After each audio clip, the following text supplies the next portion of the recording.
வள்ளல் மீடியா நேயர்களுக்கு வணக்கம்.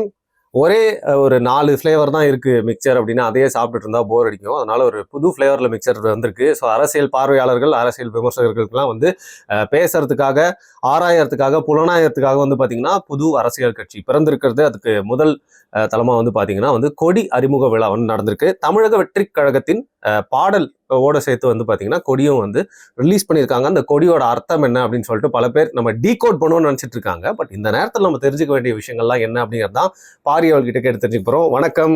வணக்கம். தமிழன் கொடி பறக்குது, தலைவயோகம் பிறக்குது, அந்த பாடலை கேட்டீங்களா? பார்த்தேன். ஓகே. புதிய கட்சி, அவருடைய கொள்கை என்ன, கோட்பாடு என்ன அப்படிங்கிறதுல நமக்கு பெரிய சந்தேகம் இருந்தது. இப்ப அதற்கு கொஞ்சம் விளக்கம் கொடுக்கும் விதமாக இந்த பாடல்கள், அப்புறம் உறுதிமொழி இதெல்லாம் அமைஞ்சிருக்கு. இப்ப ஒரு விஷயம் இந்த வெளிப்பாடு மூலமாக நமக்கு உறுதிப்பட சொல்ல முடியறது என்ன அப்படின்னு பாத்தீங்கன்னா, இது ஒரு மாநில கட்சியாக செயல்படும். அகில இந்திய கட்சி போல இல்லாம இது ஒரு மாநில கட்சி. தமிழ்நாடு உரிமை, தமிழர் உரிமை அப்படிங்கிற அந்த அடிப்படையில தான் இது பேச போறாங்க அப்படிங்கிறது தெரியுது. தமிழ் தேசிய கொள்கையை கொண்டிருக்கிறார்களா இல்லையாங்கிறது அவர்களுடைய செயல்பாடு மூலமாகத்தான் உணர முடியும். ஏன்னா இன்னைக்கு பாத்தீங்கன்னா நம்ம தொல் திருமாவளவன் அவர்களும் கூட தமிழ் தேசியவாதி என்றுதான் சிலர் இந்த 2 பேரும் உட்காந்து பேசிட்டு இருப்பாங்கல்ல, அவங்க எல்லாம் சொல்லிட்டு இருப்பாங்க, கெட்ட வார்த்தை பேசிட்டு சிரிச்சுட்டு இருப்பாங்க ஒரு 2 பேரும் விளங்காதவங்க. அது நான் திமுக பத்தி எல்லாம் எப்பவுமே தப்பா பேச மாட்டேன். அது எப்படி காசு கொடுக்கறவனை பத்தி நீ எப்படி தப்பா பேசுவ? ஏன்னா அவங்க மேல எனக்கு பெரிய மதிப்பு இருக்கு, அவங்களுக்கு நிறைய மதிப்பு இருக்கு, அதுல உனக்கு கொஞ்சம் சில்லறையா கொடுப்பாங்க, அதனால உனக்கு அது பேச மாட்டேன். சரி, ஓகே. ஸோ அந்த மாதிரி இருக்கவனுங்க எல்லாம் என்ன பண்ணுவாங்கன்னு பார்த்தீங்கன்னா, தொல் திருமாவளவன் தமிழ் தேசியவாதி அப்படின்னு சொல்லிட்டு மற்ற தமிழ் தேசியவாதிகளை குறை சொல்லிட்டு சுத்திட்டு இருப்பாங்க. அப்ப அவங்கெல்லாம் இன்னைக்கெல்லாம் உட்காந்து பாத்தீங்கன்னா டீகோடா பண்ணிட்டு இருக்காங்க. நம்மள சொல்றாங்க இவர் டீகோட் பண்ணுவாருன்ட்டு. ஆனா காலையில இருந்து நம்ம எந்த ஒரு பதிவும் போட, வாழ்த்தும் போடல, ஒன்றும் போடல, நம்ம பார்த்துட்டு தான் இருக்கோம் என்ன நடக்குது, எப்படி என்ன போகுதுன்ட்டு. ஆனா இவங்க என்ன பார்த்தா காலையில இருந்து உட்காந்து பதிவா போடுறாங்க. ஒருத்தர் என்னன்னா, ஸ்பெயின் நாட்டு கொடிங்க, இது ஸ்பெயின் நாட்டு கலருங்கன்னு சொல்லிட்டு போயிட்டான் உலக அளவுல. அவன் என்ன பண்ணிருக்கான், நம்ம புக்ஸ்ல எல்லாம் பாத்தீங்கன்னா அந்த சில டிக்ஷனரி இதுல எல்லாம் கடைசி பக்கத்துல உலக கொடிகள்னு சொல்லி ஒரு பேஜ் அதுல போட்டு புரட்டி இருக்காங்க உட்காந்து. சரி, ஒரு கலர் என்ன கலர்னு இருக்கிறது மிஞ்சி மிஞ்சி போன ஒரு 12 கலர். தலைவர் அதெல்லாம் தேவையில்ல, வாட்ஸ்அப்ல நீங்க போனீங்கனாலே அதுல எப்படி பார்த்தாலும் நீங்க அந்த அளவுக்கு எல்லாம் டெக்னாலஜி அவங்களுக்கு யூஸ் பண்ண தெரியாதுங்க. ட்விட்டருக்கே தனியா கிளாஸ் நடத்தினாங்க அவங்களுக்கு. அப்புறம் 200 ரூபாய் கிரெடிட் பண்றதுக்கு தனியா கிளாஸ் அட்டன் பண்ணிட்டு வந்துதான் ட்வீட் போட்டு அழையுதுங்க. சோ அதனால ஸ்கூல் வேற தொடங்கிருக்காங்க. அவங்களுக்கு கூகுள் சர்ச் எல்லாம் பண்ண தெரியாது. பண்ணிருந்தாங்கன்னா இந்நேரம் திருந்திருப்பாங்களே. சோ அவங்கள பொறுத்த வரைக்கும் ஏதாவது பழைய இதுல போயிட்டு புத்தகத்தை எடுத்து பாத்துருப்பாங்க. அதுல அந்த அட்லஸ் இதுல எல்லாம் பாத்தீங்கன்னா பின்னாடி கொடிகள் இருக்கும். அந்த கொடியில என்ன கலர் மேட்ச் ஆகுதுன்னு சொல்லிட்டு இந்த வீடியோ பாத்துக்கிட்டே மேட்ச் பண்ணிருக்காங்க. அதுல ஸ்பெயின் நாட்டு கொடி மேட்ச் ஆயிடுச்சான். உடனே அதை எடுத்து ஒரு உடன்பரப்பு கண்டென்ட் போடுறது. நானும் ஒரு காமெடி ப்ரோ, யானையை பாத்துருக்காங்க. யானையை பாத்துருக்காங்க. இந்த யானை நம்ம எங்கேயோ பாத்துருக்கோமேன்னு இவங்களுக்கு ஒரே சந்தேகம் போல. அது அப்புறம் போயிட்டு வீட்டுல பாத்துருக்காங்க ஃபெவிகால். அப்ப ஃபெவிகாலை பார்த்தா அது இப்ப யானைனா ஃபெவிகால். சரியா, இவங்க என்ன பண்ண நாளைக்கு சொல்ல முடியாது, ஏதாவது டிவிக்கு உடைச்சிட்டு நேச்சுரல் ஜியோகிராஃபி சேனல்ல யானையை காட்டிட்டாங்க, விஜயோட அரசியல்ன்றாங்களா என்னன்னு தெரியல. அதுக்கப்புறம் இவங்களே கிளப்பி விட்டாங்க. பகுஜன் சமாஜ் கட்சி யானைக்கு, அதாவது யானை அவங்களோட சின்னம். யானை அது பொதுவாகவே பயன்பாட்டுல இருக்கக்கூடிய ஒரு உருவம் தான். அது யாரும் எடுத்து பயன்படுத்தலாம். ஒரு குறிப்பிட்ட கட்சிக்கு அது சின்னமாக இருக்கு. ஆனா இது யானை சின்னம் மட்டும் கிடையாது, வெறும் யானை மட்டும் இருந்தா நீங்க சொல்லலாம் பகுஜன் சமாஜ் கட்சி வெறும் யானை மட்டும் இருக்கும். ஆனா இது 2 யானைகள், வெள்ளை யானைகள் காலை உயர்த்தியது போல இருக்கு. வெள்ளை யானையா? ஆமா, வெள்ளை யானை தான். அப்படிதான் அதுல வீடியோல காட்டுறாங்க. இதுல நார்மலான ஒரு கலர்ல காட்டுறாங்க. அந்த வீடியோல நீங்க பாத்தீங்கன்னா 2 கருப்பு யானையை 4 யானை அந்த டிஃபரன்சியேஷனுக்காக 2. ஓகே அப்படி 2 யானையை வீழ்த்துறோம். அது மக்களை அது அனைவா பணம் கொளுத்த 2 யானைகள் அப்படின்னு நினைக்கிறேன். அந்த பணம் கொளுத்த 2 யானையை வீழ்த்திட்டு மக்களுக்காக போராடுற யானைகள் போல 2 யானைகள் வருது. அந்த 2 யானை டிஃபரன்ஷியேட் பண்ணி காட்டுறதுக்கு வெள்ளை யானையா தான் காட்டுறாங்க. 2வது 2 யானை இப்படி தூக்கிட்டு இருக்கிறது ரொம்ப ஆப்வியஸா நம்ம வீட்டு சாமி பூஜை ரூம்கள்ல பாத்தீங்கன்னா கடவுள்களுக்கு சைட்ல பாத்தீங்கன்னா 2 யானை இருக்கும். ஆமா. அப்ப அந்த யானைகள் ஆசிவகத்தோட ஒரு அடையாளம். அப்ப அதை எடுத்து இவர் பயன்படுத்துறாரா என்னங்கிறது அவர் தான் விளக்கம் கொடுக்கணும். ஏன்னா ரெட்டை யானை அது ஒரு வெள்ளை கலர்ல டெபிக் பண்ணி அந்த வீடியோல காட்டுறாரு. ஸோ மேபி அந்த ஒரு விஷயம் ஒரு ஆசிவக அடையாளம், தமிழர் வரலாற்று அடையாளம் அப்படிங்கிற மாதிரி எடுத்திருக்கலாம். ஏன் அந்த ஆங்கிள் நான் சொல்றேன் அப்படின்னா, ஒரு வாகைப்பூ எடுத்துட்டு வந்திருக்காரு. இது நீங்க டைரக்டாவே சொல்லணும்னா தமிழர் சார்ந்த வரலாறுல மட்டும்தான் வாகைப்பூ மேக் எனி சென்ஸ். சரியா, வாகைப்பூ அப்படின்னா அதை நிறைய பேர் பயன்படுத்தவே மாட்டாங்க. நீங்க பாத்திருப்பீங்க, அது மொசுன்னு ஒரு பூ மாதிரி இருக்கும்.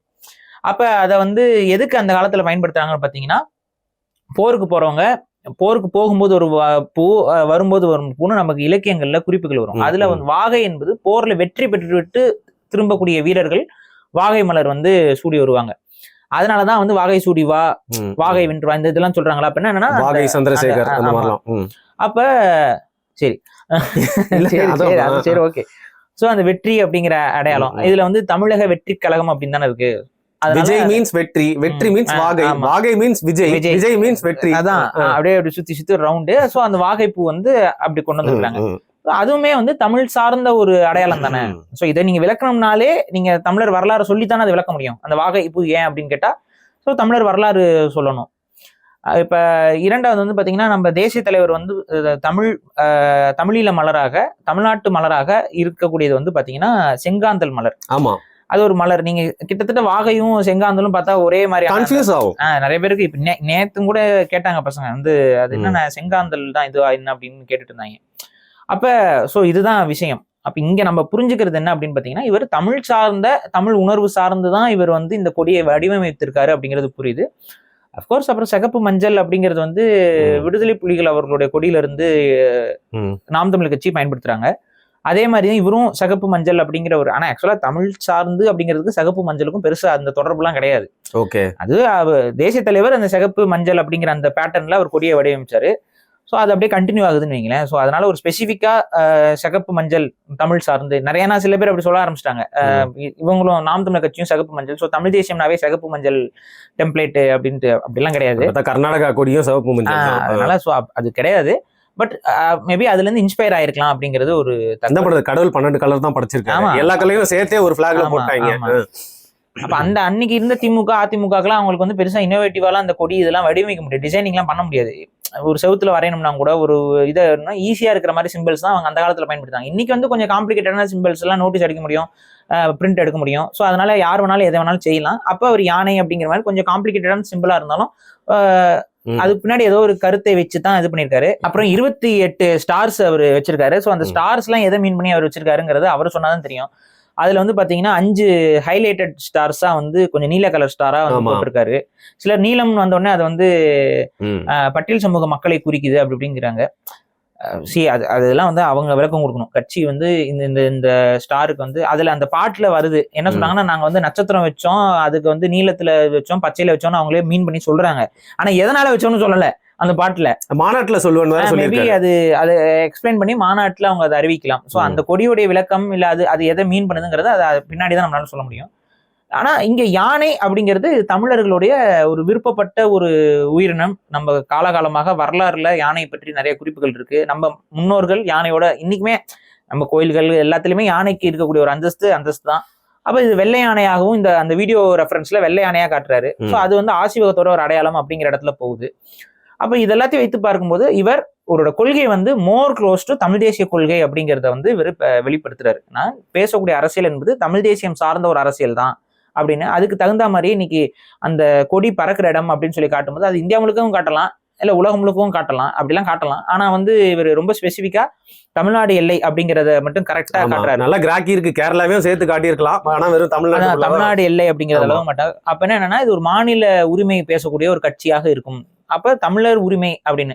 அப்புறம் இந்த பாடல்ல நீங்க நல்லா கவனிச்சீங்கன்னா தமிழன், தமிழர், தமிழ் மண் அப்படிங்கிற அந்த வார்த்தை, தமிழ் வீரம், தமிழ் மொழி பாதுகாப்பு, அன்னை தமிழ், இந்த மாதிரி தமிழ் சார்ந்துதான் அதிகமா வருது. அதுல எனக்கு தெரிஞ்சு திராவிடம் இந்த மாதிரியான வார்த்தைகள் எல்லாம் எதுவும் வரல. அதே போல பாத்துருக்காங்க போல அந்த மாதிரி இந்தியம்ங்கிற வார்த்தையும் வரல. சோ இதெல்லாம் வைத்து பார்க்கும்போது இன்னும் இது தமிழ் தேசிய கருத்தியலாகத்தான் இருக்கும் அப்படிங்கிற ஒரு இதுக்கு நம்மளால அனுமானத்துக்கு முழுமையாக வர முடிகிறது. இல்ல அதுக்கப்புறம் அவர் வந்து மக்கள் மத்தியில இது பண்றாரு, பிளட்ஜ் எடுக்கிறாரு, அதாவது உறுதிமொழி எடுக்கிறாரு. அதெல்லாம் பாக்கலங்க. அதுல என்னங்க சொல்லியிருக்காரு அந்த உறுதிமொழிலையும் வந்து பாத்தீங்கன்னா தியாகங்கள் செய்த தியாகிகளுக்கு அப்படின்னு சொல்லிதான் அவர் ஆரம்பிச்சு போறாரு. அதை நான் கவனிச்சேன். ஒருவேளை இந்திய விடுதலைக்காக அப்படின்னு சொல்லி ஒருவேளை இந்திய லெவல்ல அப்படிங்கிற மாதிரி கொண்டு போறோம்னு பார்த்தா, ஆனா அதையும் அவர் சொல்லல, தமிழ் மண்ணில்ட்டார் ஒரே போடா. அப்ப என்னன்னா ஒரு எல்லா அந்த உறுதிமொழியிலையும் சரி பாடல்லையும் சரி அவர் வந்து இந்தியாங்கிற வார்த்தையை கையாளல. அதுக்கு பதிலா வந்து முழுக்க தமிழ்நாடு, தமிழர், தமிழ் நிலம், தமிழ் தியாகிகள், மொழிப்போர் ஈகிகள், இதுதான் அவர் முழுக்க பேசியிருக்காரு. அந்த உறுதிமொழியிலுமே மொழிப்போர் ஈகிகளை பத்தி பேசுறாரு. அப்புறம் தியாகிகள்னு சொல்லி பேசும்போது தமிழ் மண்ணில்ட்டாரு. நம் விடுதலைக்காக தியாகிகள் இல்ல, சுதந்திர போராட்டம்னாலும் தமிழ் மண்ணில், தமிழ் மண்ணுன்ட்டாரு அவரு. சோ தமிழ் மண்ணில போராடிய தியாகிகள் எல்லாரையும் மனதுல சுமக்கணும் அப்படிங்கும்பொழுது அது ஆட்டோமேட்டிக்கா இவருடைய கருத்தியல் என்பது அநேகமாக தமிழ் தேசிய கருத்தியலாகத்தான் முன்வைக்கிறாரோ அப்படிங்கிற ஒரு கேள்வியும் ஒரு புரிதலும் இந்த இதுல கொஞ்சம் நமக்கு ஓரளவுக்கு உறுதியா சொல்ல முடியலனாலும் மோரார்லெஸ் அந்த ஏரியாக்குள்ளதான் வராரு அப்படிங்கிற மாதிரி. எதுக்கு ஒரு லாட்டி சீட்டு வாங்கிட்டு ஒரு கத்தையை வாங்கிடுவோம், எனக்கும் 2 தோணுது, அதை சொல்லிடுவா. இந்த ரெட்டை யானை ரெட்டை இலைய லைட்டா அங்க இருந்து கொஞ்சம் அப்சர்வ் பண்ண மாதிரி, நடுவுல இருக்க அந்த வாகைப்பு சூரியனை பாக்குற மாதிரியே இருக்கு ப்ரோ. சோ அந்த 2 யூஎஸ்பி எடுத்து உள்ள போட்டு அப்படியே பனஞ்சா மாதிரி எனக்கு ஃபீல் ஆகுதுங்க.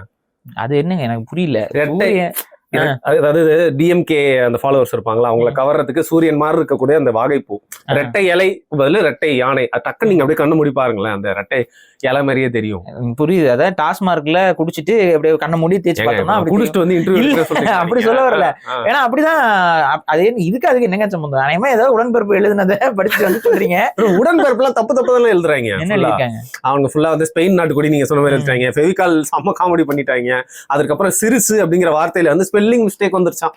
சிறுசு ரொம்ப பதறாங்கல்ல. என்ன அது என்னன்னு தெரியல. சரி, அதெல்லாம் அவ்வளவுலாம் பதட்டம் தேவையில்லை. ஏன்னா விஜய் அவர்கள் இன்னும் அரசியல் பேச ஆரம்பிக்கல. அங்கங்க சில கருத்துக்கள் பேசியிருக்காரு. இப்பதான் ஒரு கட்சி அந்த கொடி அறிமுகப்படுத்திருக்காரு. கொள்கை அப்படிங்கிற அடிப்படையில ஒரு பாடல், கொள்கையும் கூட முழுமையா இல்ல, அது ஒரு பாடலாக, கொடி அறிமுக பாடலாகத்தான் அது அறிமுகப்படுத்திருக்காரு. அதுக்கப்புறம் ஒரு பிளட்ஜ் எடுத்திருக்காரு. இதை வச்சு பார்க்கும் பொழுது ஒரு 80% அவர் தமிழ் தேசிய கருத்தியலை நோக்கித்தான் இந்த கட்சி செயல்படும் அப்படிங்கிற மாதிரி நம்மளால ஒரு அண்டர்ஸ்டாண்டிங் வர முடியுது.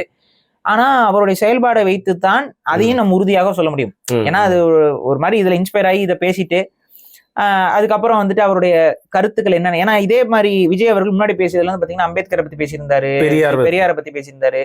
சோ இந்த கருத்துக்கள்லாம் இது கூட சம்பந்தமே இல்லை. சோ அதனால அவர் என்ன புரிதல் இருக்காருங்கிறது அவர் பேசும்பொழுது அவருடைய என்னென்ன கருத்தியலுக்கு அவர் செயல்படுறாரு அப்படிங்கறத அடிப்படையில தான் நம்மளால உறுதிப்படுத்தி சொல்ல முடியும். ரெண்டாவது, இன்னைக்கு பரந்தூர் இதுக்கெல்லாம் இன்னும் எனக்கு தெரிஞ்சு குரல் கொடுத்த மாதிரி தெரியல. நான் பரந்தூரை பத்தி விஜய் அவர்கள் எதுவும் பேசுன மாதிரி தெரியல. அப்ப இந்த மாதிரியான விஷயங்கள் நடப்புல இருக்கும் பொழுது அதோடைய பிரசன்ஸை இவர் எந்த அளவுக்கு காட்டுறாரு அப்படிங்கறதெல்லாம் உறுதியா சொல்லாம பார்க்காம நம்மளால இவர் தமிழ் தேசியவாதின்னு சொல்லிட முடியாது. ஏன்னா அவரு ஆனா மொழி பாதுகாப்பை பற்றி பேசியிருக்கிறார். ஆதிக்குடி அப்படின்னு சொல்லி அதை சொல்றாரு. அதை அவர் பட்டியல் சமூகம் அப்படிலாம் அவர் சொல்லல, ஆதிக்குடி அப்படின்னு சொல்றாரு. ஸோ இந்த டெர்மினாலஜியுமே தமிழ் தேசியவாதிகள் பயன்படுத்தக்கூடிய டெர்மினாலஜி தான். அப்ப இதெல்லாம் வச்சு பார்க்கும்போது அவர் மோர்ல இது தமிழ் தேசிய கட்சியாகத்தான் இது செயல்பட போகிறது அப்படிங்கிறது.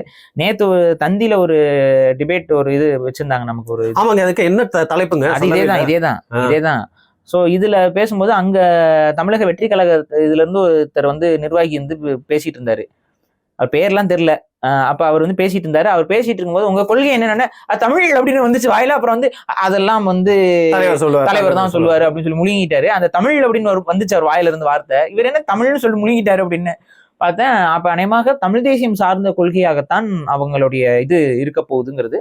அதுல கரைபடியாத கரங்களுக்கு சொந்தக்காரர் அப்படிங்கிற அடிப்படையில இது வரைக்கும் அவர் லஞ்சம் ஊழல் இதுல எல்லாம் இன்வால்வ் ஆகல, அரசியலே இன்வால்வ் ஆகல. சோ இவரை நம்ம பின்பற்றி அதை நோக்கி நகருவோம் அப்படிங்கிற அந்த கான்செப்ட்ல தான் இது விஜய் அவர்கள் அரசியலுக்கு வருகிறார் அப்படிங்கிறது தெரிய வரும். ஓகே, வாழ்த்துக்கள் பாரி.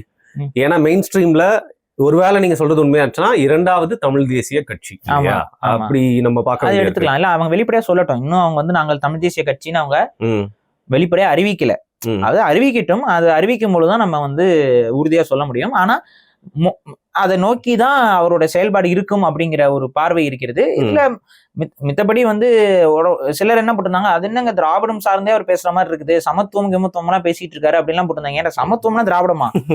அது அப்படி நேர்மாறா?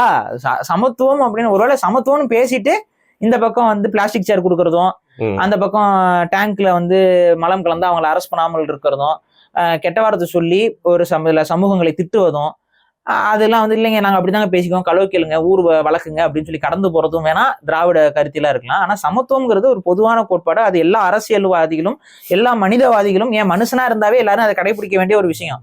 ஸோ ஸோ அதெல்லாம் வந்து திராவிடத்தோட ஐடியாலஜின்னு சொல்லி போய் குட்டையா குழப்பக்கூடாதுங்கிறதையும் நான் சொல்றேன். சரிங்க. இப்போ வந்து பாத்தீங்கன்னா சில பேர் வந்து நாம் தமிழர் கொடி மாதிரியே இருக்கு, நல்லா உத்து பாருங்க அப்படின்னு சொல்லிட்டு ஒருத்தர் வந்து சொல்லியிருந்தாரு. சில பேர் வந்து பாத்தீங்கன்னா கொடியில நிறைய வந்து திருத்தம் இருக்கு, நாங்க செமையா கலாய்க்க போறோம் பேர் உட்காந்து பேசிட்டு இருக்காங்க. ஆனா இந்த நேரம் பார்த்துதான் நம்ம வந்து நிறைய பேர் எக்ஸ்பெக்ட் பண்ணாத ஒரு கொடியை நம்ம டீகோட் பண்ண வேண்டிய அவசியம் சூழ்நிலை ஏற்பட்டிருக்கு அப்படின்னு நினைக்கிறேன். இருவண்ண கொடியான திமுகவோட கொடி. ஏன் நான் அப்படி சொல்றேன்னா, இவ்வளவு வருஷம் ஆச்சு கட்சி தொடங்கி. சோ தமிழக வெற்றி கழகத்தின் கொடியை வந்து என்னைக்கு அனௌன்ஸ் பண்றாங்களோ அன்னைக்கு அவங்களோட ஐடிலிங் பேஜ்ல வந்து பாத்தீங்கன்னா உதயநிதி அவர்கள் கொடியை பிடிச்சி ஆட்டிட்டு இருக்க மாதிரி வந்து ஒரு போட்டோவை போட்டு திமுகவோட அந்த கொடியின் வண்ணங்கள் அதற்கான காரணம்லாம் வந்து போட்டு வச்சிருந்தாங்க.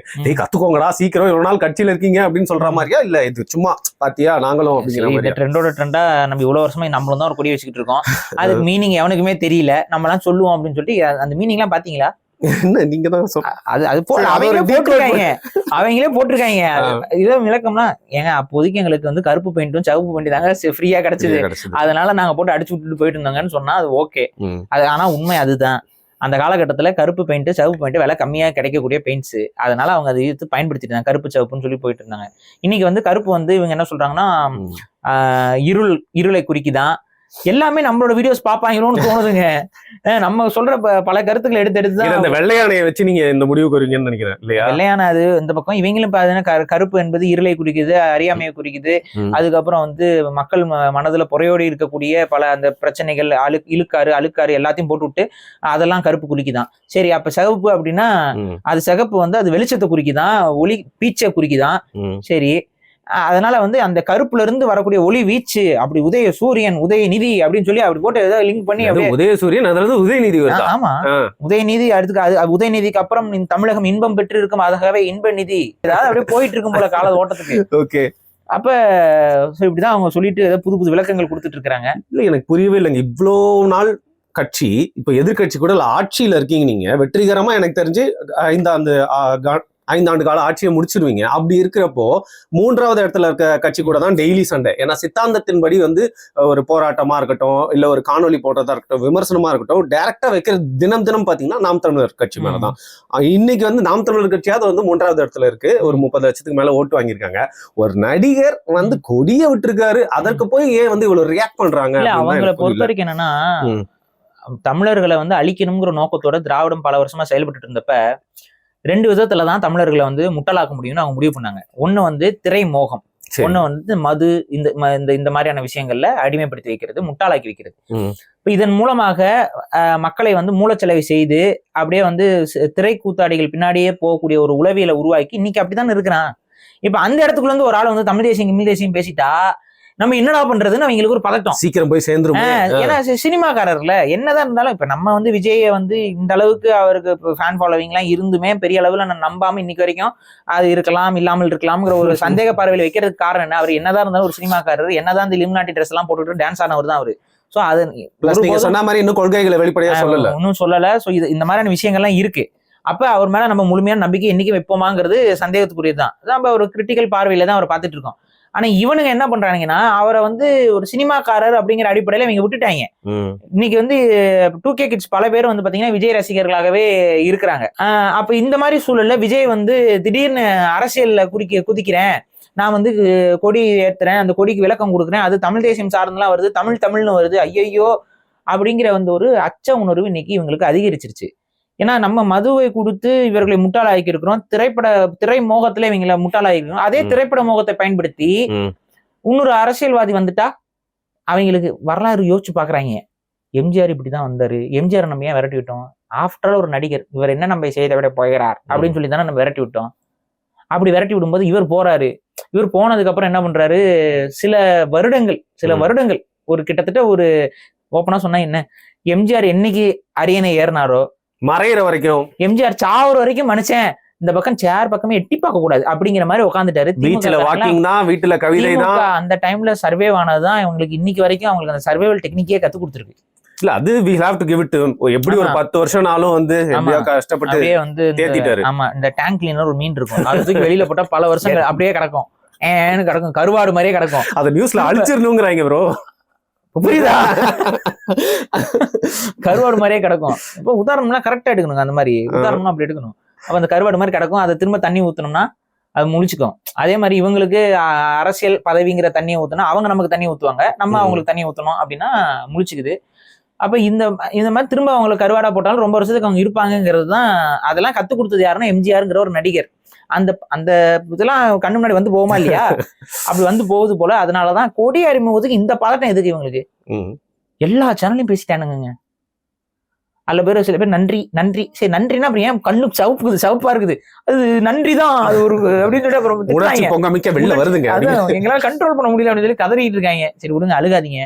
அவர் வராரு, கருத்தில் பேசுவாரு, மக்களுக்கு அவர் பிடிச்சிருந்துச்சுன்னா மக்கள் அவர்கிட்ட ஆட்சி அதிகாரத்தையோ இல்ல அவங்களுக்கு தகுந்த மாதிரியான வாக்கு பங்கீட்டையோ கொடுப்பாங்க. இப்ப இதுல என்ன பிரச்சனை அப்படின்னா, இப்ப தமிழ் தேசிய இயக்கமாக இவர் தன்னை தகவமைத்துக் கொண்டு வருகிறார் என்றால் நாம் தமிழருக்கும் விஜய் அவர்களும் சேருவதற்கான வாய்ப்புகள் என்பது ஒரு சில குறிப்பிட்ட சதவீதம் இருக்கு. இப்போ நிலைமைக்கு. ஆனா அதுல நிச்சயம் வந்து யார் தலைமை ஏற்பது அப்படிங்கறதுல எல்லாம் ஒரு சில கேள்விக்குறிகள் இருக்கதான் செய்து. யார் இறங்கி போவா, யாரு தலைமை ஏற்பா, இல்ல ரெண்டு பேருமே சரிபங்காக பிரித்து கொண்டு ஒரு கூட்டணி இதற்குள்ள ஏதாவது வருவாங்களா, இதெல்லாம் நமக்கு தெரியல. ஆனா இப்ப இவங்க தமிழ் தேசியம் தான் அப்படிங்கிற அந்த ட்ராக்ல வராங்க அப்படின்னா மேபி இவர்கள் இணைவதற்கு வாய்ப்பு இருக்கு. ஏன்னா இன்னைக்குமே அதிகமா விஜயோடைய கட்சிக்காரர்களை கடந்து, வெற்றி கழக கட்சியை கடந்து அந்த கட்சியுடைய பாடலையும் கொடிகளையும் வந்து அதிகமாக பாராட்டி வாழ்த்து சொல்லி பரப்பி கொண்டிருப்பது வரவேற்கிறாங்க. நாம் தமிழர் கட்சி தான், கட்சிக்காரங்க தான் அதை வரவேற்றுக்கிட்டு இருக்காங்க. நாம எப்பவுமே இதெல்லாம் இல்லை. நம்ம வந்து எப்பவுமே பாத்துக்கலாம். அவர் இன்னும் அறிவிக்கல தமிழ் தேசியம் அப்படின்னு சொல்லி அவர் அறிவிக்கல, அவர் அறிவிக்கட்டும். அது அது அது வந்தானே தம்பி காதை ஆடுது படுற அவனுக்கு நம்ம பயல அப்படின்னு சொல்லி கட்டி பிடிச்சிட முடியாது. அதனால அவர் இது தமிழ் தேசிய கொள்கை அப்படிங்கிறது, அந்த கொள்கைக்கு ஒரு பேர் இருக்கு. இப்ப ஒரு கம்யூனிஸ்ட் கொள்கைன்னு சொல்றாங்க. கம்யூனிஸ்ட்ல ஆயிரக்கணக்கான கட்சிகள் இருக்கு, கம்யூனிஸ்ட் கொள்கைன்னு சொல்றாங்கல்ல. அதே போல திராவிடத்துல பல கட்சிகள் இருக்கு. இப்ப சுபவீர பாண்டியன் ஐயா ஒரு கட்சி வச்சிருக்காரு, இவங்க எல்லாம் நிறைய பேர் கட்சி வச்சிருக்காங்க. அப்ப அது மாதிரி அது ஆனா கொள்கை என்னன்னா திராவிடம் அப்படிம்பாங்க. அப்ப அதே போல இவர் வந்து கொள்கை என்னன்னா தமிழ் தேசியம் அப்படின்னு சொல்றாராங்கிறத நம்ம புரிஞ்சுக்கணும். இல்ல அப்படியே அதை கடந்து சொல்லாம போறாராங்கிறதையும் நம்ம பார்க்கணும். ஓகே. இப்போ இன்னொரு விஷயம் இருக்கு. நீங்க உங்களோட பார்வையை சொல்லுங்க. நீங்க ஒண்ணு தமிழக வெற்றி கழகத்துக்காக பேசக்கூடிய நபரும் இல்ல, பொதுவான ஒரு பார்வையை சொல்லுங்க. இப்ப அவங்களோட ரசிகர்களா இருக்காங்க, எல்லாம் இளைஞர்களா இருக்காங்க. இப்ப நாம் தமிழர் கட்சியிலே நீங்க ஒரு காணொலியில சொல்லியிருந்தீங்க, விமர்சனம் பண்றதை பார்த்து பண்ணுங்க, பின்னால நம்மளுக்கே இது பாதகமா அப்படின்னு. அதற்கான தண்டனையை நிறைய பேர் இப்ப பெற்றுட்டு இருக்காங்க. பாக்கிறதுக்கே ரொம்ப சங்கடமா இருக்கு, ரொம்ப கஷ்டமா இருக்கு. சோ இப்போ விஜயர்களோட கட்சியை முதல்ல வந்து அந்த பிராண்ட் டேமேஜ் பண்றது அப்படின்னு பாத்தீங்கன்னா, இப்போ இருக்க நிலைமைக்கு நம்ம பேசுறதை வச்சு பார்த்தா திமுக தான் வந்து பண்றதுக்கான அதிகமான வாய்ப்பு இருக்கு. அவங்க ஐடி விங் தான். சோ விஜயோடைய கட்சியில இருக்கக்கூடிய தொண்டர்கள் தோழர்களா மாறி இருக்கக்கூடிய யாருன்னு பாத்தீங்கன்னா ஒரு ரசிகர்கள் தான். எல்லாருமே சின்ன பசங்க. அவரே அரசியல் மயப்படுத்தணும் அப்படின்னு சொல்லியிருக்காரு. சோ அவங்க உணர்ச்சி பிளம்பு அப்படிங்கிறது ரொம்ப அதிகமா இருக்கும். நாத்தாக்காலே வந்து பாத்தீங்கன்னா இவ்வளவு நாள் பயிற்சி பெற்று பாசறையில இருந்த தம்பிகளே சில நேரத்துல உணர்ச்சி பூர்வத்துல நிறைய பேசுறாங்க. சோ விஜயர்களோட ரசிகர்கள் இப்ப தொண்டர்களா மாறி இருக்காங்க. அவங்களோட செயல்பாடுகளை வச்சு இந்த கட்சிக்கு ஒரு பேடான சாயம் போஸ்ட்னு திமுக வந்து முயற்சிக்குமா? அதை எப்படி தவிர்க்கலாம் அவங்க கட்சிக்காரங்க? நிச்சயம் என்னன்னா, நம்ம இணையதளத்துல செயல்படக்கூடிய யாராக இருந்தாலும், எந்த கட்சியாரும் நாகரிகமான விமர்சனங்களையும் மரியாதையான விமர்சனங்களையும் கருத்தியல் தெளிவான விமர்சனங்களையும் தான் வைக்கணும். உங்க கோபம் என்னவானாலும் இருக்கலாம், ஆனா அந்த கோபத்துக்கு கெட்ட வார்த்தைகள் எல்லாம் போட்டு ஒரு தரமற்ற விமர்சனங்கள் எல்லாம் வச்சுக்கிட்டு இருந்தீங்கன்னா கண்டிப்பா அடிபட்டு தான் போவீங்க. இது எல்லாருக்குமே பொதுவான ஒரு அட்வைஸ் தான். சோ இது வந்து நாம் தமிழருக்கு, இந்த வெற்றி கழகத்துக்குலாம் நான் சொல்லல, இல்ல திமுக காரனுக்கும் சேர்த்து தான் சொல்றேன். அப்ப யாருமே யாரையும் வசைப்பட வேண்டிய அவசியம் இல்லை. இதனா மக்கள் மத்தியில நீங்க நல்லவர், நீங்க சொல்வது சரி அப்படின்னு நிறுவனம் அப்படின்னா அதை நீங்க மக்கள்கிட்ட தானே சொல்லணும். இங்க உள்ள சண்டை போட்டு என்ன பிரயோஜனம்? அவன் ஒப்பீனியன் அவன் சொல்றான். இல்ல பிரதர், அதான் உங்களுக்கு புரியல. நான் என்ன சொல்றேன், இப்ப இவங்களை மத்தவங்களுக்காக சீமானவர்கள் கொள்கை, சீமானவர் தனிப்பட்ட வாழ்க்கையில பேசுவாங்க. இவர் வந்து ஒரு இன்னொரு படம் வரப்போகுது, அந்த படத்தை பத்தி ஏதாவது ஒரு தவறான விஷயம் சொன்னா, பாட்டு நல்லா இல்லைன்னு சொன்னா உடனே பசங்க இம்மெச்சூரிட்டிலாம் இருந்தா விளங்காது. நான் அந்த அளவுக்கு இம்மெச்சூரிட்டியா இருக்கவங்க தான் வந்து தமிழக வெற்றி கழகத்தில் இருப்பாங்க அப்படின்னா அது டவுட் தான். ஸோ அந்த அளவுக்கு இம்மெச்சூரிட்டியான ஆட்கள் தமிழக வெற்றி கழகத்தில் இருந்தாங்கன்னா அது விஜய் அவர்களுக்கு தான் பெரிய பின்னடைவை ஏற்படுத்தும். ஸோ அதனால இது அவங்க தான் கண்ட்ரோல் பண்ணிக்கணும், கவனமாக செயல்படணும். ஏன்னா இன்னைக்கு காவல்துறை ட்வீட் போடுறவங்கள, நீங்க திருடுறவனையோ இல்ல கொலை பண்றவனா கைது பண்றாங்களோ இல்லையோ, ட்வீட் போட்டான் அப்படின்னு வந்து கைது பண்ணிட்டு இருக்காங்க. அந்த அளவுக்கு வந்து அவங்க வந்து இந்த ட்வீட்ல இருக்கக்கூடிய கருத்துக்கள் இதெல்லாம் பார்த்தா சட்டம் செயல்பட்டு கொண்டு இதெல்லாம் இருக்கிறத மனசுல வச்சுக்கிட்டு நாகரிகமான அரசியலை முன்னெடுக்கணுங்கிறத தான் பொதுவாகவே சொல்றோம். அது நாம் தமிழரா இருந்தாலும் சரி, தமிழக வெற்றி கழகமா இருந்தாலும் சரி, திமுகவாகவே இருந்தாலும் சரி, யார் நாகரிகம் இல்லாமல் பேசினாலும் அது தேவையில்லாத வன்மத்தை தான் வளர்த்து கொண்டிருக்கு. இன்னொன்னு என்னன்னா, வாண்டடா அவங்க பேசுவாங்க. அவங்ககிட்ட இன்னைக்கு அதிகாரம் இருக்கு, திமுக தரப்புல அதிகாரம் இருக்கனால வந்துட்டு வாங்கடாங்கிற மாதிரி சண்டைக்கு ஒரு 10 பேர் இறங்குவாங்க. அவங்க எல்லாம் யாரும் கைதாக மாட்டாங்க. அவங்களுக்கு எதிராக நீங்க போயிட்டு பல போலீஸ் ஸ்டேஷன்ல கிட்டத்தட்ட 5-6 இடத்துல கம்ப்ளைண்ட் பண்ணீங்கனாலும் அவங்க போய் இவங்க காலில் விழுந்துருவாங்க. திமுக அவங்களோட காலில் வந்து ஐயா உங்களுக்காக தான் யார் நாங்கள் பேசணும் அப்படின்னா அவங்க சரி போ மன்னிச்சு விட்றோம் போ அப்படின்ட்டுருவாங்க. அவங்க வெளியில தான் இருப்பாங்க. ஆனால் நீங்க யாரையாவது பேசிட்டீங்க அப்படின்னா கால் உடஞ்சு கை உடஞ்சு தேவையில்லாத பிரச்சனையில போய் மாட்டுவீங்க. அதெல்லாம் பேசாதீங்க. இன்னொன்னு சொல்றேன், இதுல இக்னோர் பண்ணிருங்களேன். அதுக்கு போடும் சூரியனை பார்த்து நாய் குலைத்தாள்னு, நாய் தானே குலைக்குது குலைச்சிட்டு போ அப்படின்னு நீங்க கடந்து போயிருங்க. அப்ப குலைக்கவே குலைச்சிட்டு இருக்கிறாங்க நம்ம கண்டுக்காம கடந்து போங்கன்னு அந்த ஒரு மென்டாலிட்டி வந்துட்டீங்க அப்படின்னா ஓகே சரி மோஸ்ட்லி எந்த இஷ்யூவும் இருக்காது. சரி கண்டிப்பாங்க. விஜயை பத்தி எல்லாம் திட்டுவாங்க, கண்டிப்பா விஜயை பத்தி விஜயோட குடும்ப வாழ்க்கை லொட்டு லொஸ்க்கு எல்லாத்தையும் பிடிச்சி கடிப்பாங்க. அது அப்படிதான் வந்து ஸ்டிமுலேட் பண்ணி உங்ககிட்ட இருந்து வார்த்தைகளை பிடுங்கலான்னு பார்ப்பாங்க. இதுக்கு நீங்க ரியாக்ட் பண்ணிட்டு இருந்தீங்க அப்படின்னா சரி வராது. சரி கடைசியா ஒரே ஒரு கேள்வி. இப்போ இவ்வளவு பெரிய கட்சிகள் இப்போ ஒண்ணு எதிர்க்கிறாங்க இல்ல வரவேற்கிறாங்க, ஆனா சைலண்ட் ட்ரீட்மெண்ட்டா பாத்தீங்கன்னா அதிமுக மட்டும் எப்பவுமே இந்த மாதிரி இடங்கள்ல குறிப்பா இன்னைக்கெல்லாம் வந்து பாத்தீங்கன்னா ரொம்ப சைலண்டாவே இருக்காங்க. வரவேற்கவும் இல்லை, பெருசா எதிர்க்கவும் இல்லை. ஸோ இதை வந்து நீங்க எப்படி பாக்குறீங்க? அவங்க வந்து இந்த புது கட்சியின் உள்வரவை எப்படி பாக்குறாங்கன்னு நினைக்கிறீங்க? அது அவங்க என்னை பொறுத்த வரைக்கும் என்னன்னா, அதிமுகவை பொறுத்த வரைக்கும் இவங்க நியூட்ரல்ல தான் இருப்பாங்க. விஜய் வந்து அவங்க ஆதரவு சக்தியாவோ எதிர் சக்தியாவோ பார்க்க மாட்டாங்க. ஆனா இன்னைக்கு என்ன பிரச்சனை அப்படின்னு பாத்தீங்கன்னா, அதிமுகவுடைய நிலை என்பது ரொம்ப ஒரு கேள்விக்குறியான நிலையில தான் கண்டினியூ ஆகுது. வீக்கா இருக்காங்க, ரொம்ப வீக்கா இருக்காங்க. இப்ப அவங்கனால வந்து திரும்ப இப்ப ஜெயலலிதா பீரியட்லன்னா அவங்க வந்து திமுக இந்த மாதிரி கண்டினியூவா ஒரு ஆட்சியில மக்கள் மனதுல வந்து ஒரு பெரிய வெறுப்புணர்வு வந்துச்சுன்னா அவங்க கரெக்டா அரசியல் பண்ணி அந்த வெறுப்பை வந்து தனது பக்கம் திருப்புறதுக்கு எப்படி, நமக்கு ஆதரவா மாத்துறது எப்படிங்கிறது அவங்களுக்கு நல்ல கைவந்த கலையா இருந்துச்சு. அந்த கைவந்த கலை வந்து எடப்பாடி பழனிசாமி கிட்ட இல்லைங்கிறதா நான் பாக்குறேன். அவர்கிட்ட இன்னும் பத்தாது. அது இன்னைக்கு நடக்கக்கூடிய நிகழ்வுகள் இதெல்லாம் வந்து பார்த்துட்டு அதுக்கு தகுந்த மாதிரி அவர் வந்து தகவமைத்து செயல்படணும். நம்ம தொக்கா கண்டக்ட் வந்து உழுகுது, பேச மாட்டேங்கிறாரு. கலைஞர் கருணாநிதியோட காயின் வெளியிட்டு இருக்கு, அவருடைய ரெஸ்பான்ஸ் வந்து பெருசா இது பண்ணல. அப்ப பரந்தூர் விமான நிலைய பிரச்சனை இன்னைக்கு 2 வருஷமா மக்கள் போராடிட்டு இருக்காங்க. அதுக்கு எடப்பாடி பழனிசாமி அவரோட வாய்ஸ் அவுட் வந்து போதுமான அளவு இல்லை. அப்ப இதெல்லாம் வைத்து பார்க்கும்போது எடப்பாடி பழனிசாமி ஒரு ஸ்ட்ராங்கான எதிர்கட்சி தலைவர் அப்படிங்கிற இடத்துல அவர் இல்லைங்கிறத தான் நான் சொல்றேன். அப்படி இருந்தா அந்த கட்சி வந்து கரைந்து கொண்டே போய் கொண்டிருக்கு. இப்போ ஏடிஎம்கே கரைஞ்சிக்கிட்டே இருக்கு. ஸோ இந்த நிலைமையில இருக்கும்பொழுது இவங்க வந்து திரும்ப இன்னொரு சக்தியை வந்து விஜய் வராருன்னு வைங்க. எனக்கு தெரிஞ்சு விஜயோடைய மினிமம் கெப்பாசிட்டி வந்து ஒரு 10% வாக்குகளை தமிழ்நாட்டு தேர்தலில் ஓரளவுக்கு சொல்றீங்களா, கிட்டத்தட்ட க்ளோஸ் டு 10 அவரால் வர முடியும். எந்த பிரச்சனையும் பண்ணாமல் ஒழுங்கா சரியா அரசியல் பண்ணா 10% அவரால் ஈஸியா வர முடியும். அப்ப அந்த 10% ஒரு பேங்க் அவரால் உருவாக்க முடியுங்கிற இடத்துல இருக்கு. அதை உருவாக்கி காட்ட வேண்டிய இடமும் அவருக்கு இருக்கு. ஸோ ஒரு கணிப்பு நான் சொல்றேன். அப்ப இந்த கணிப்புல அதிமுக சைட்ல இருந்து அவங்க டிஸ்கஸ் பண்ணிருப்பாங்க. அப்ப இவங்க எல்லாம் ஒண்ணு சேர்ந்தா திமுகவை வீழ்த்துவதற்கான வாய்ப்புகள் இருக்கு. ஆனா ஏடிஎம்கேனால இப்ப நீ தனியா பண்ண முடியாது. அதனாலதான் நாம் தமிழரையும் அவங்க வந்து போன எலெக்ஷன்லயே வந்து கூட்டணிக்காக கூப்பிட்டு கொண்டே இருந்தார்கள். நாம் தமிழர் வந்து அதுல பெருசா இன்ட்ரெஸ்ட் பண்ணல. ஏன்னா நாம் தமிழருக்கு வந்து தங்களுடைய கட்சி வந்து அங்கீகாரம் பெறணுங்கிறதுல போன தேர்தல் முக்கியமா இருந்திருக்காங்க. அதுக்கு தகுந்த மாதிரி இவங்க இப்ப அங்கீகரிக்கப்பட்ட கட்சியா மாறிட்டாங்க. மோஸ்ட்லி இப்ப திமுகவை ஆனால் எதிர்க்கணும் அப்படின்னா விஜய், சீமான், ஏடிஎம்கே இவங்களுடைய அந்த இவங்கெல்லாம் தனித்தனியா நிற்கும் போது ஆட்டோமேட்டிக்கா திமுக உண்மைதான் பாரு, எல்லாருமே சொல்றாங்க. அந்த மாதிரி திமுகவுக்கு எந்த விதமான பிரச்சனையும் கிடையாது. ஏன்னா திமுகவுக்கு ஒரு கன்சால்டேட்டா ஒரு வாக்கு இருக்கு. இப்ப ஏடிஎம்கேக்கும் ஒரு வாக்கு வங்கி இருக்கு. அப்ப அவங்க அது கட்சி உறுப்பினர்கள் அவங்களுக்கே போட்டு பழக்கப்பட்ட ஒரு பல ஆயிரக்கணக்கான குடும்பங்கள் இருக்கு. அந்த குடும்பங்கள் அப்படி அப்படியே அவங்களுக்கு வாக்கு போடும். இவங்கெல்லாம் வந்து பாத்தீங்கன்னா புதிய வாக்கு வங்கிகளாக உருவாகுவார்கள். இவங்களுடைய வாக்கு வங்கி வந்து எல்லாம் தனித்தனியாக உடைஞ்சு நிற்கும் போது டிஎம்கேக்கு பிரச்சனையே கிடையாது. அப்படியே அழகா ஈஸியா ஜெயிக்கலாங்கிற ஒரு மென்டாலிட்டி தான் வருவாங்க. அப்ப இதெல்லாம் வச்சு கணக்கு பண்ணி பார்க்கும்போது இவங்களுக்குள்ள கூட்டணி என்பது தேவைப்படுமா தேவைப்படாதா, இல்ல ஏடிஎம்கேக்கு நிறைய கரைகள் இருக்கு. இப்ப பிரச்சனை என்னன்னா நாம் தமிழருக்கும் தமிழக வெற்றி கழகத்துக்கும் பெரிய அளவுக்கு எந்த ஒரு பிரச்சனையும் இல்லை. இது வரைக்கும் எந்த பெரிய இது இஷ்யூ இல்லை. அப்ப இவங்க இணையும் போதும் கூட ஒன்றும் ப்ராப்ளம் இருக்காது. இவங்க இணையறதுல நான் சொன்ன மாதிரி இந்த லீடர்ஷிப்ல தான், அதாவது யார் தலைமை தாங்கிறது, எந்த கட்சி யார் வந்து முதலமைச்சர் கேண்டிடேட்டா யாரை ஃபோக்கஸ் பண்றதுங்கிறதுல எல்லாம் ஒரு கேள்வி வரும். அதுதான் இவங்களுக்குள்ள இருக்க பிரச்சனையாக இருக்குமே ஒழிய இது வந்து நான் சொல்றது ஈகோ பேஸ்டான பிரச்சனைகளை சொல்றேன். தலைமை ஏற்கிறது யாருன்னு. அப்ப இவங்களை பொறுத்த வரைக்கும் அந்த தலைமை சார்ந்த இதுல ஒரு ஈகோ பேஸ்டான இஷ்யூ உருவாகிறதுக்கான வாய்ப்புகள் தான் இருக்கு. இந்த பக்கம் நீங்க எடுத்துக்கிட்டீங்க அப்படின்னா இவங்களோட சேர்ந்தா இவங்க 2 பேருக்குமே வந்து கெட்ட பேர் வருவதற்கான வாய்ப்புகள் அதிகம்.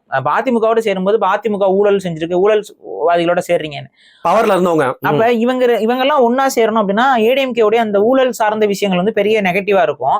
ஆனா அதை ஓவர் கம் பண்ற அளவுக்கு திமுக ரொம்ப பெரிய பிரச்சனைக்குரிய சக்தியாக மக்கள் பார்வையில இருக்கு அப்படின்னா அதை அவங்க காரணம் காட்டி ஓவர் கம் பண்ணலாம்.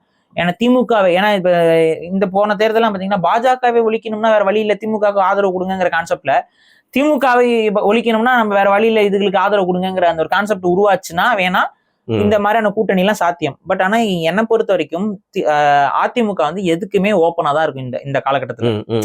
எந்த ஒரு ஆப்ஷன் வந்தாலும் அதுக்கு ஓப்பனாகவே அவங்க இருப்பாங்கிறது என்னுடைய கருத்து. ஓகே, சோ இன்னும் நிறைய காலகட்டம் இருக்கு, என்னென்ன நிகழ்வுலாம் நடக்க போகுது, என்ன அரசியல் மாற்றம் இருக்க போகுது தெரியல. விஜய் அவர்கள் இப்ப கட்சி தொடங்கி இருக்கிறார். அந்த கட்சிக்கு ஒரு கொள்கை இருப்பது போல காட்டி ஒரு சில பாடல்கள், கொடி எல்லாம் அறிமுகப்படுத்திருக்காரு. அந்த கொடி வந்து திராவிட சாயல்ல இல்ல, அதற்கு வாழ்த்துக்கள் சொல்றோம்.